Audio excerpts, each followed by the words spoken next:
Hey everybody, it's Friday and it's that time of the week again. Time for my weekly wrap up and my Friday reads. Um, you get no makeup today. It's been a very stressful week, which explains why I haven't read too much.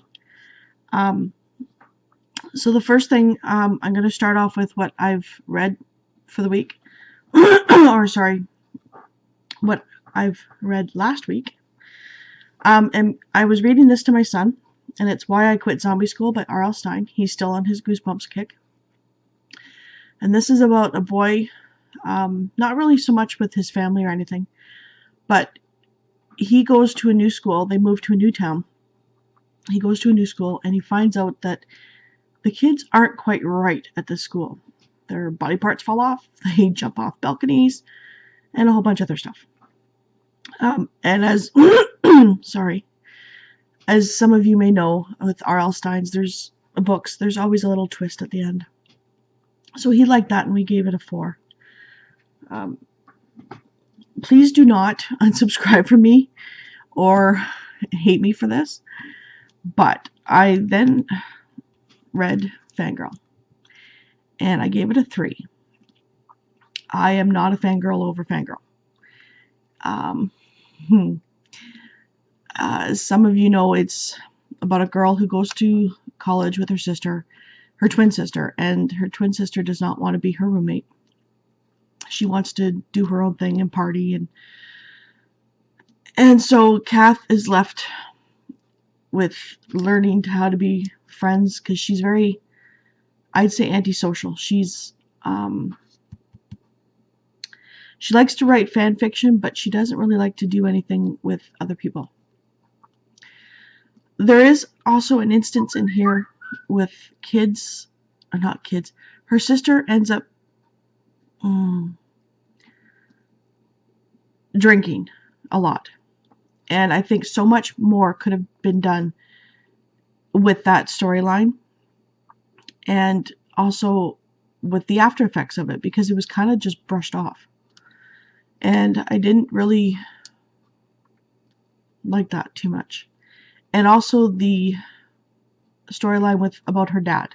That was kind of just, it wasn't really serious to me. And I know this is a YA book and I'm an adult. But these are adult, not ideas, situations. So I think it could have been handled a little bit differently.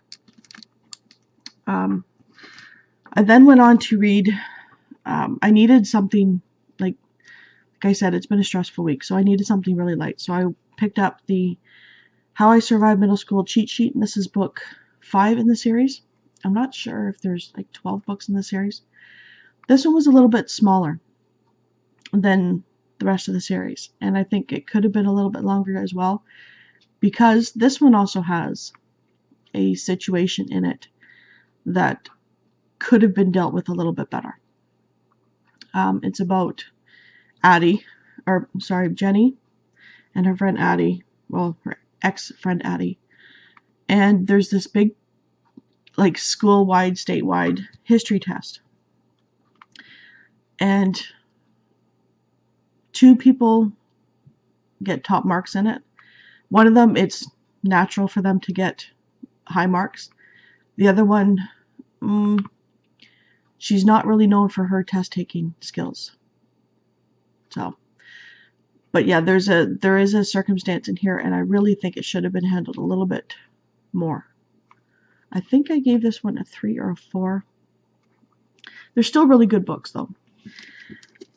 Then I read this. I was supposed to do anti-bullying week, reading books, and I ended up not being able to get to the library to read or to grab any. And I picked this one up a while ago, and I didn't realize there was bullies in it. So this goes towards my anti-bullying, and I'm going to be reading others as well that I'll show you. But I read Middle School: The Worst Years of My Life, and it's by James Patterson and Chris Tebbets, and it is illustrated by Laura Park, I think her name is. Yeah, Laura Park. There's 2 bullies in this book. There's the bully that is one of his classmates, and he actually tries to blackmail Matt, think that's his name. See, I just read it last night and I can't remember.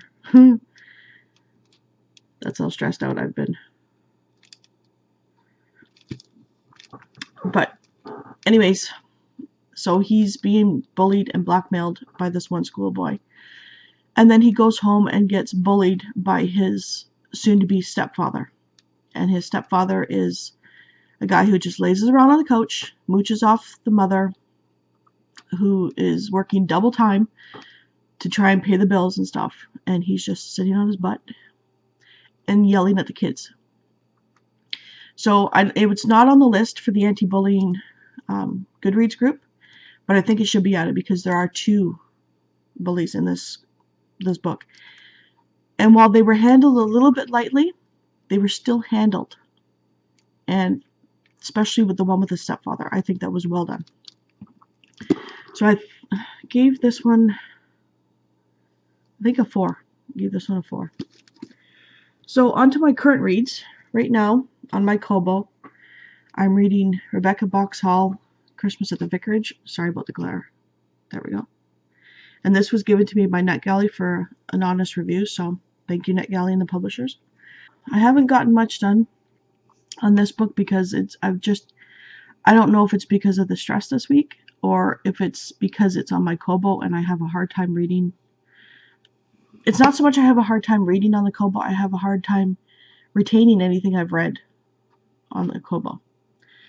So I don't tend to read a whole bunch on that. Then last night I picked up Girl Online by Zoe Sugg. I think that's how you say her name. I didn't realize this was a bully book either, and my daughter had picked it up because she wants to read it. So I figured I might as well pick it up as well for Anti-Bully Week. And so far, I haven't, like I said, I just barely started it. But it's a girl who has a blog where an anonymous blog, where she is able to say whatever she wants without backlash. Because in her real life, she has, I think, self-esteem issues and anxiety issues. So so far it's not too bad. So what I'm going to be reading next week, I actually forgot. My son and I started The Wizard of Ooze by R.L. Stine. And it's about two friends, a girl and a boy, who go to this amusement park, Horrorland.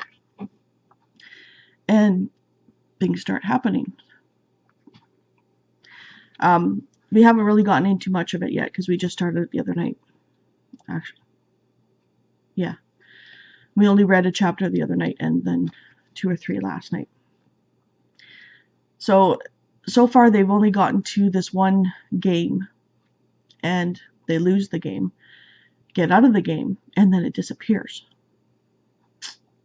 That's about it with that one. That's what we'll be reading. And then if I finish the Zoe and the Christmas book, to complete the Anti-Bullying Week, I'll probably pick up Cinder by Marissa Meyer. And it's a retelling of Cinderella, so yeah, bullies. And then I thought this one was an anti-bully one, but I don't believe it's not on the list either, and I can't find out anywhere if it is. But it's The Duff by Cody Keplinger. And that is going to be it for this week because the rate I've been reading lately, it's been slow, which is really not normal for me, but that is what it is, and I hope to get to more this week. If not, oh well, I'm still reading. So I hope everybody has an awesome week. Let me know what you're reading down in the comments below, and if you like this video, give me a thumbs up and hit that subscribe button. Bye.